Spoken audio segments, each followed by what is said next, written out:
सुनवाई थी 2 जन्म प्रमाण पत्र और हेट स्पीच मामले में क्या फैसला है? देखिए, आज पीएमएलए कोर्ट मजिस्ट्रेट ट्रायल के न्यायालय में जो है आजम खान से संबंधित 3 मामले लगे थे।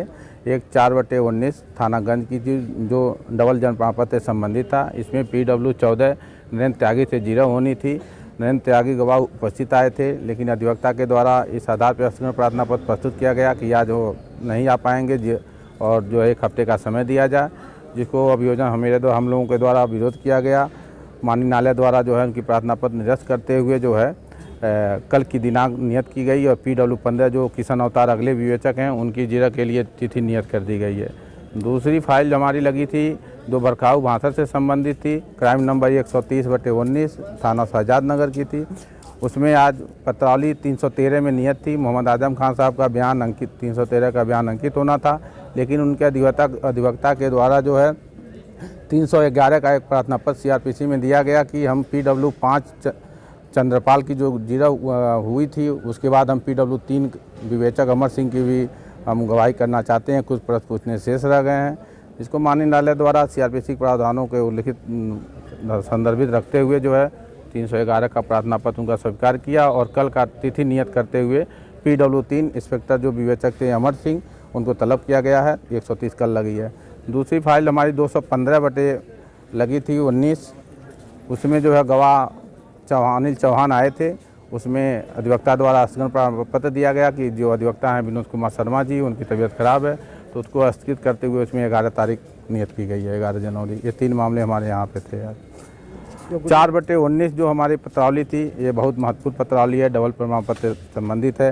ये बार बार इनके द्वारा जो है जिरह करने में आनाकानी की जा रही थी। हमारा गवाह बार बार आ रहा था, एक बार कभी कर रहे थे। भिन्न भिन्न तिथियों पर भिन्न भिन्न प्रकार के प्रार्थना पत्र दिया जा रहा था और पिछले तिथियों में इनके अधिवक्ता द्वारा जिरह किया गया, फिर उसके किया गया। आज अलग ग्राउंड पे प्रार्थना पत्र दिया गया। इसको दृष्टि रखते हुए चूँकि ठंडी के मौसम में गवाह मेरा बार बार आ रहा था, तो ये लगा कि इनका जो प्रार्थना पत्र है उचित तथ्यों पर नहीं है, विस्मित करने वाले तथ्यों पर, अलग अलग तथ्यों पर बार बार आ रहा है। इसको डिस्कस करते हुए PW14 नरेंद्र त्यागी से जो शेष जिरह करने का इनका था उनको माननीय न्यायालय द्वारा समाप्त कर दिया गया है।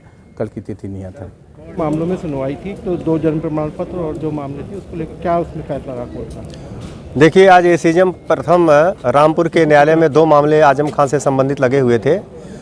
एक मामला लगा था 2 जन्म प्रमाण पत्र वाला, जिसमें PW14 नरेंद्र त्यागी आए हुए थे, लेकिन उनके अधिवक्ता के द्वारा स्थगन दिया गया और उस स्थगन को माननीय न्यायालय द्वारा खारिज कर दिया गया और खारिज करते हुए उनके जिरह का अवसर समाप्त किया गया। जो बचाव पक्ष को जिरह का अवसर था उनको करने के लिए, तो उनका जिरह का अवसर समाप्त कर दिया गया है।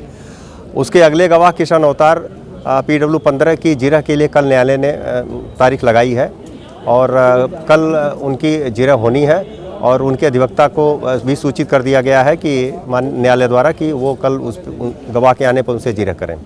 तो कुछ जुर्माना वगैरह या कुछ इस तरह की कुछ नहीं, आज तो जुर्माना की बात नहीं है। एक बड़ा ऑर्डर ये हुआ कि उनके जिरह का अवसर समाप्त कर दिया गया। ये एक बचाव पक्ष के लिए एक झटका है कि उनके जिरह का अवसर समाप्त कर दिया जाना।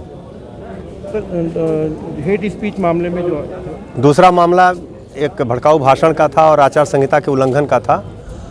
उसमें 313 के तहत मुलजिम के बयान होने थे, लेकिन उनके द्वारा एक प्रार्थना पत्र इस आशय का दिया गया कि हमें विवेचक से कुछ सवाल पूछने हैं, क्योंकि एक तथ्य का गवाह बाद में प्रस्तुत हुआ है।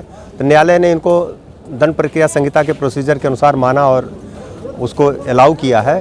कल वो गवाह आएगा, उनसे वो जो जिरह करना चाहेंगे जिरह का अवसर उनको मिलेगा। उसके पश्चात 313 की कार्रवाई के संबंध में न्यायालय द्वारा आयोजित किया जाएगा और हमारे अभियोजन अधिकारी श्री अमरनाथ तिवारी हैं जो इस कोर्ट में अभियोजन कार्य कर रहे हैं और बातें जो है इनके द्वारा आप जानकारी